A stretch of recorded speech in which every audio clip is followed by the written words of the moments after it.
magtiwala kayo sa Panginoon magpakailanman, sapagkat nasa Panginoon ang walang hanggang bato.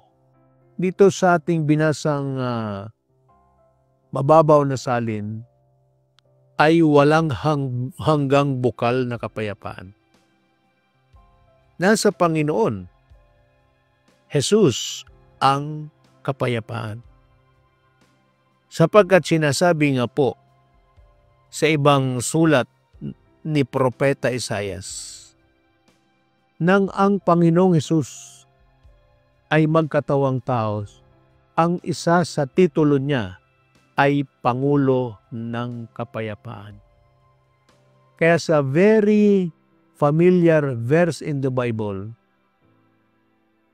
sa book of Matthew, sa chapter 6, verse 33, binanggit, hanapin muna ninyo ang kanyang kaharian at ang kanyang katwiran at ang lahat ng mga bagay na ito ay pawang idaragdag sa inyo.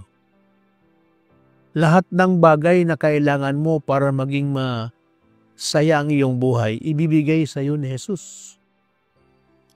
Pero ang kasunduan, hanapin mo ang kanyang katwiran. Ang katwiran po dito ay ang kanyang mga kautusan, ang kanyang mga palatuntunan. Ang isa sa palatuntunan ng Diyos ay ang pananalangin. Kaya pag tayo ay Kristiyano na madasalin, ang ating buhay ay aayusin din, sapagkat ang Diyos ay Diyos ng kapayapaan. Sa ibang talata, ginamit ang salitang God is a God of order. Yan. Nasa Panginoon ang kaayusan.